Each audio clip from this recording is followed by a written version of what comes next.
మరి జగన్ హయాంలో రాష్ట్రం అప్పుల పాలైపోతుంది అని అంటారు. మరోవైపున చంద్రబాబు నాయుడు మేనిఫెస్టో అని చెప్పి ఆయన ఏమో 6 పథకాలు ఏంటని 6 కాదు కదా ఆయన 6 పథకాల 6 గ్యారెంటీలు అని చెప్పి ఆయన ఇస్తాడు, ఆయన చెబుతాడు. దాన్ని పతాక శీర్షికల్లో బ్రహ్మాండంగా వీళ్ళు రాస్తారు. వాళ్ళు ఇచ్చేటివి చూస్తే ఆ తర్వాత ఇవ్వక తప్పని పెన్షన్లు, ఫీజు రీఎంబర్స్మెంటు, రైతులకు ఉచిత కరెంటు, ఇటువంటివన్నీ కూడా కలుపుకుంటే, ఆరోగ్యశ్రీ ఇటువంటివన్నీ కూడా కలుపుకుంటే జగన్ చెప్పేదానికన్నా, జగన్ ఇచ్చేదానికన్నా వాళ్ళు చెప్పేది 3 ఎక్కువ.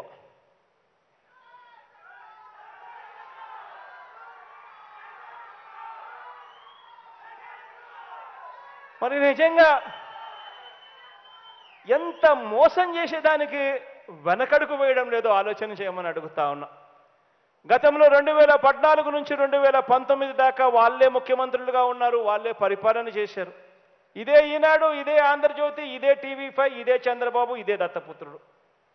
ఆ రోజుల్లో 87,612 కోట్ల రూపాయల రైతుల రుణాలు మాఫీ చేస్తామని అన్నారు. రైతులను మోసం చేశారు, ఎగ్గొట్టారు. పొదుపు సంఘాల రుణాలన్నీ మాఫీ చేస్తామని అన్నారు. వాళ్ళను మోసం చేశారు, అక్క చెల్లెమ్మలను వాళ్ళను అన్యాయం చేశాడు. ఇంటింటికి జాబ్ ఇస్తాను, జాబ్ రావాలంటే బాబు రావాలి. ఇంటింటికి జాబ్ ఇవ్వకపోతే 2,000 రూపాయలు నిరుద్యోగ భృతి అన్నాడు.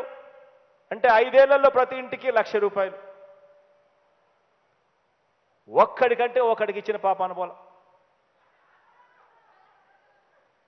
ఇంత దారుణంగా అడ్డగోలుగా 2014 నుంచి 2019 దాకా ఎవరిని వదలుకోకుండా అవ్వ తాతలను వదలలేదు, రైతులను వదలలేదు, పిల్లలను వదలలేదు, అక్క చెల్లెమ్మలను వదలలేదు.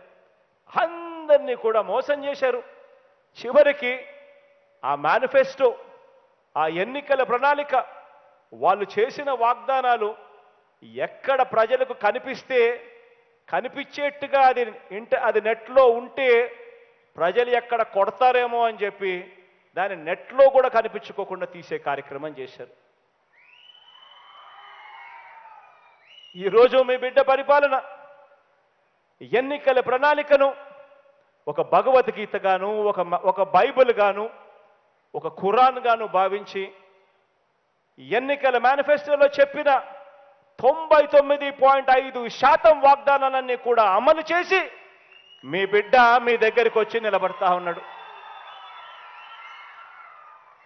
ఆలోచన చేయమని అడుగుతా ఉన్నా. ఈరోజు మీ బిడ్డ ఈ 55 నెలల పరిపాలనలో మీ బిడ్డ బటన్ నొక్కుతా ఉన్నాడు. నేరుగా 2,40,000 కోట్ల రూపాయలు, మామూలుగా కాదు, 2,40,000 కోట్ల రూపాయలు మీ బిడ్డ బటన్ నొక్కాడు.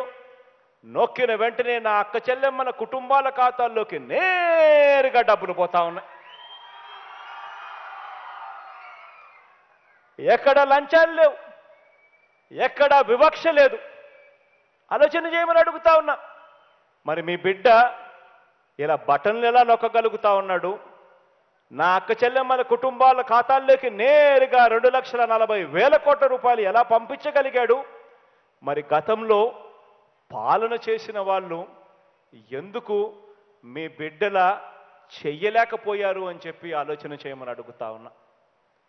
అప్పులు కూడా చూస్తే, అప్పుల గురించి మాట్లాడుతూ ఉన్నారు.